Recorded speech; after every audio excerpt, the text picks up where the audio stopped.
وكما أسلفت ذكر في العناوين، الحارس السابق للمنتخب الوطني عبد القادر البرازي في وضعية صحية حرجة جدا، يرقد الآن في غرفة الإنعاش بإحدى مساحات العاصمة الرباط، محنة صحية بعد مسار متألق مع الجيش الملكي والمنتخب الوطني. الروبورتاج من الرباط من توقيع عادل بوزكري، وفي المتابعة يوسف سهيلي. هكذا كان وهكذا أصبح. العلة أخذت من جسده ما أخذها، فغيرت معالمه وبددت تقاسيم محيا لطالما أرعب كل مغير على الخشبات الثلاثة. عبد القادر البرازي، من أسد يسأر إلى عليل يئن. بكل صراحة ما كاينش شي نتيجة اللي هي زعما نفتخروا بها. دابا راه في الإنعاش، لأن الحالة تاعو شي شوية حرجة، وراه ياخذ العنايه الكامله من طرف الاطباء ديال الانعاش وجميع الاطباء ان شاء الله، ونتمنوا خير ان شاء الله.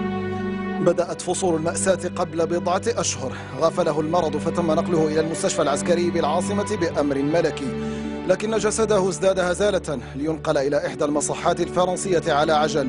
هنالك اكتشف سائل في بطنه هو من أنهك قواه وأضعف جسده. يوم الأحد أغمض عينيه وفقد القدرة على النطق، وهو الآن يرقد بإحدى المصحات الخاصة بالعاصمة الرباط في حالة غيبوبة. حضورنا اليوم لمؤازرة زميلنا وصديقنا يعني البرازي، نتمنى له الشفاء العاجل. ربما الكثير الكلام عليه، ولكن ما قدمه للمغرب يعني اليوم يعني كيواجب علينا كمواطنين ولا اي واحد ان باش نكونوا في المحنه ديالو، لانه قدم الشيء الكثير للوطن. نتمنى ان شاء الله فهاد الله الكبير، يعني باقي كما يقولوا حنا في يد الله، هو راه في يد الله. ان شاء الله في ايامات القريبه ان شاء الله نسمع شي خبر يعني اللي يفرحنا ان شاء الله. كنشكر الجمهور المغربي عامه والاصدقاء ديالو والمدربين، والصراحه بقى الام في الذاكره ديال الجمهور المغربي والاطر المغربيه. بلغ من العمر 50 أسد بركان ترعرع في صفوف النهضة المحلية، انتقل بعدها ليدافع عن عرين الجيش سنة 88، 10 سنوات من التألق رفقة العساكر و36 مباراة بقميص المنتخب، منها مشاركة في مونديال فرنسا. سجل حافل يحتفظ منه عبد القادر ببضع ذكريات.